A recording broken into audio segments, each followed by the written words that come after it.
paisans. I just As want to long let as you you're know. not mob related, we're okay. Okay. Well, I don't know. I can't really answer that, to be honest with you. don't know. I'm just kidding. Michael Franzese is in the studio. Again, you have one of the most amazing, inspirational, crazy stories of all time. Your life is pretty wild and has been pretty wild for a long time. Let's take it from the beginning for people who don't know. Talk about your upbringing, what your dad did, and your life from the 70s on. Yeah, well, it was a little different for sure. My dad was the underboss of the Colombo family back in the 1960s, which is second command, very powerful position. And, you know, aside from that, he was extremely high profile, major target of law enforcement, always under investigation, kind of like the John Gotti of his day.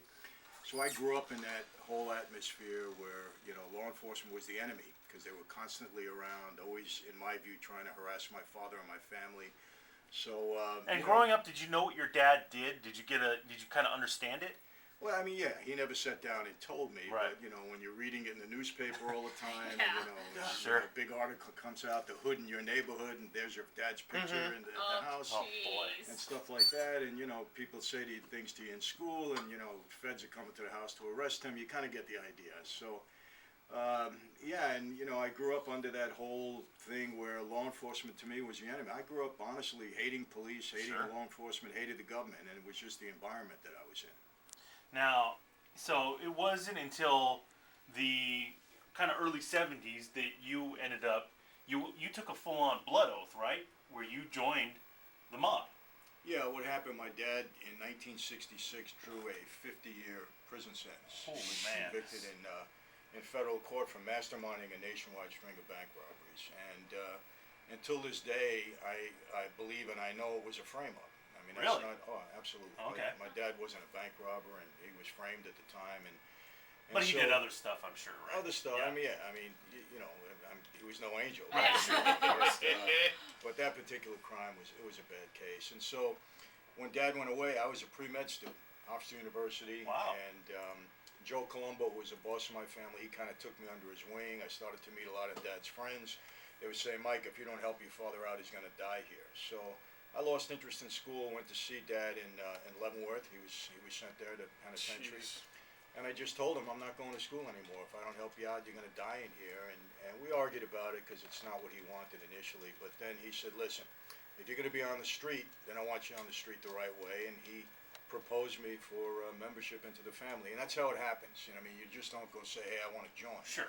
Somebody that's part of that life has to propose you and say, you know, he's capable, he's good, and you know, let him go through the motions. And is the mob lifestyle, you know, like it's portrayed in the movies, it seems almost glamorous, you know, like you guys, you know, have a lot of money flowing in, you know, you like the fancy clothes, you know, you're buying the caddies. Is that accurate, or is that just movie stuff? No, it is. I mean, look, money and power and prestige in that way is always kind of alluring and Sure. attractive to people. And you know, look, we had it going on. I mean, you know, when I was in that life, I was fortunate. I knew how to use that life to benefit me business and financially. So I went on to make a lot of money.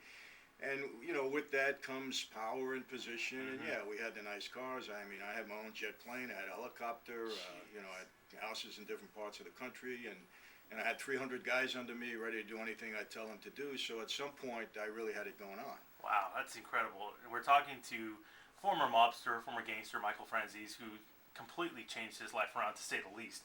We'll get into that aspect of it in just a second, but I'm, you know, obviously, we're fascinated with that. I mean, that is such a unbelievable way of living that I think people are just kind of like drawn to that almost. You know, I mean, they're making, obviously you got the movies, the Goodfellas and things like that out there that were huge, and it's a fascinating way of living, you know, because it's just so opposite of what most people do, you know. And so when I said blood oath, I don't know if people know what that means. Can you talk a little bit about that and what that means? Well, yeah, when you're proposed into the life, you're put into a period of time where you have to prove yourself worthy.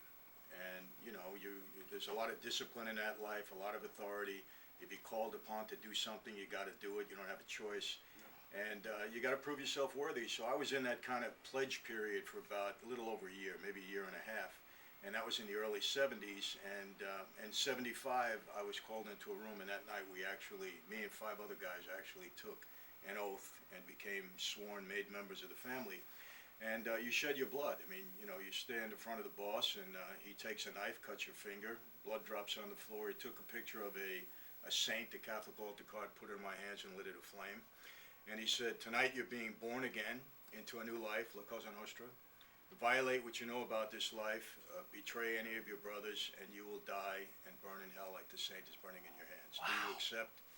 And I said, yes, I did, and that's the oath. And obviously, that means you're in the family for life. Like, there's no getting out, right? They say you get out of that life, you either leave in a coffin or you join the government and enter a witness protection program. So, I mean, look, what you know about that life, you can't erase. It's in your mind, your heart, and once you're in, you're in. And even though at this point, I don't consider myself a member, most people still do. Really?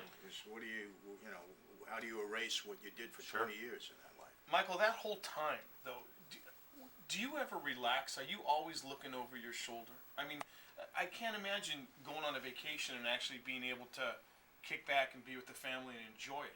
Is it like that? Are you always looking behind your back?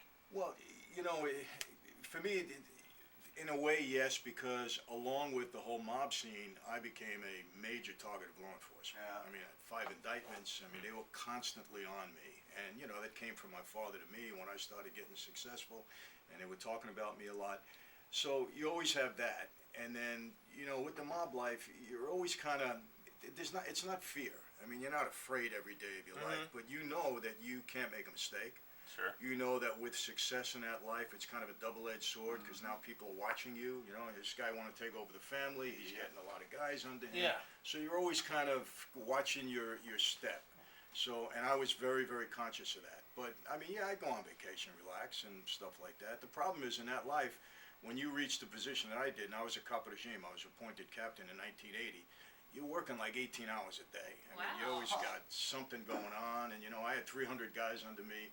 Every one of them would get in trouble in one way or the other, so I had to resolve disputes among them. It was a constant job. No. Wow. And so you're always working, you're always on call. So, I mean, there's something going on all the time. Very active life. No rest for the wicked.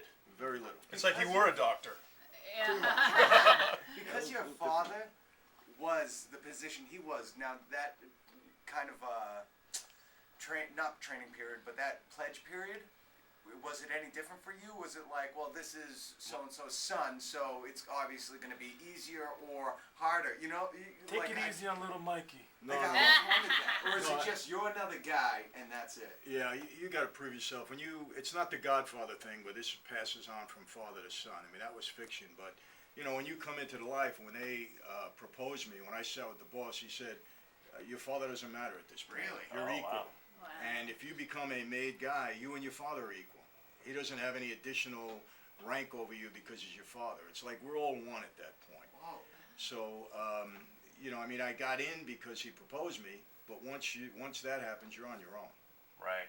We're talking to Michael Franzese, who, is a former gangster, former mob captain, and has an incredible story. He's changed his life completely around, obviously. I don't know that we'd have him in here if not. I'd be a little too nervous.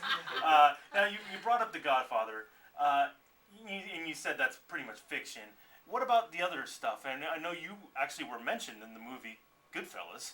And Goodfellas, is a huge gangster movie. And what about like The Sopranos? Those type of shows and those types of movies, do they have some sort of accuracy in there? Or? Okay, Godfather, for me, greatest mob movie ever. Yeah. I mean, Marlon Brando that movie did more for the image of the mafia than any other movie out there. Sure. Because it made us respectable and, glamorous Feared, and all that too. kind of stuff. Feared, Yeah. for sure. But it was fiction.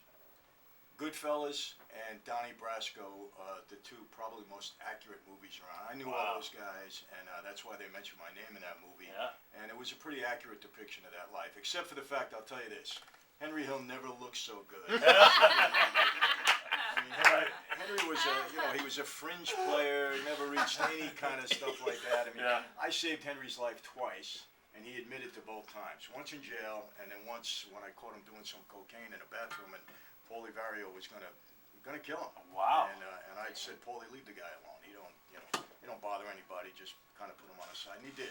Holy And cow. which didn't work out too well because later on, Henry testified against Paulie Barry and put him in jail. Sure. For 10 years. Oh. But anyway, What about The Sopranos? Yeah. Okay, I can summarize it by saying this: if a mob boss was ever visiting a psychiatrist, he'd be in the trunk of the car by the end of the week. Oh my God.